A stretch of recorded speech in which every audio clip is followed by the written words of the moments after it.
balik lagi bersama saya Gina Fadilah. Kali ini saya akan menjelaskan mengenai kelangkaan. Yuk simak videonya. Pernahkah kalian ingin menonton konser yang kalian sukai? Lalu, ketika kalian ingin membeli tiketnya, ternyata tiket tersebut sudah habis terjual. Alhasil, kalian tidak jadi nonton konser deh. Lalu, kalian pernah tidak ingin membeli barang tetapi waktu kalian menanyakan harganya, uang yang kalian bawa itu tidak mencukupi. Alhasil, kalian hanya bisa membeli beberapa barang yang cukup. Nah, kalian tahu tidak jika semua keadaan yang kalian alami ini itu merupakan sebuah konsep yang dinamakan kelangkaan. Kelangkaan merupakan kondisi di mana sumber daya yang tersedia sangat terbatas, sedangkan kebutuhan manusia tidak terbatas. Kelangkaan ini merupakan salah satu masalah pokok ekonomi yang sering kita jumpai loh. Nah, kondisi kelangkaan ini dapat terjadi pada sumber daya manusia, sumber daya alam, sumber daya modal, dan juga sumber daya wirausaha. Untuk penjelasan lebih lanjut, yuk simak terus videonya. Kalian lihat, di perusahaan tersebut mereka sedang membutuhkan tenaga kerja di bidang tertentu. Tapi ketika interview, tidak banyak ahli di bidang tersebut. Nah, inilah yang dinamakan kelangkaan sumber daya manusia.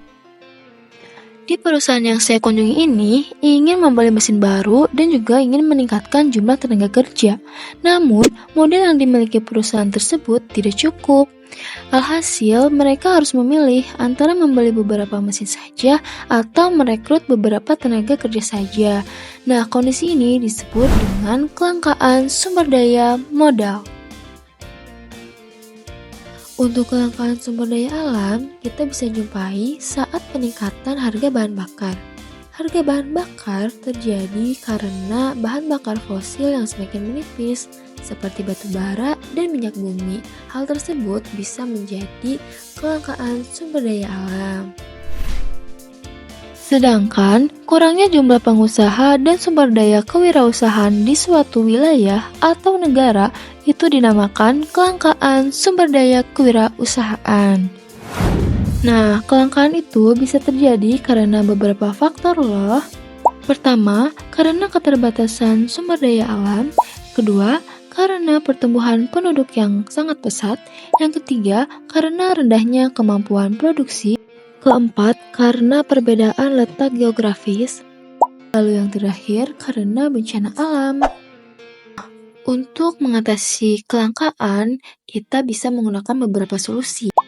Yang pertama, kita harus bisa menyusun skala prioritas dari yang terpenting hingga tidak penting.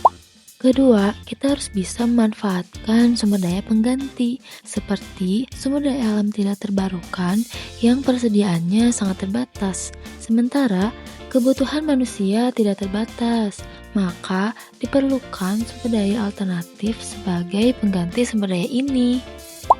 Ketiga, dengan meningkatkan kualitas sumber daya manusia, seperti melaksanakan pelatihan tenaga kerja agar kemampuan yang dimiliki oleh seseorang menjadi maksimal hingga dapat meningkatkan kualitas diri. Namun, dalam beberapa kasus, kelangkaan itu bisa saja tidak dapat diatasi. Nah, manusia harus bisa memilih antara barang atau jasa yang paling penting untuk memenuhi kebutuhan mereka. Nah, itulah pembahasan kita mengenai kelangkaan. Kelangkaan bisa terjadi dalam berbagai hal loh. Oke, sampai di sini dulu ya. Semoga bermanfaat.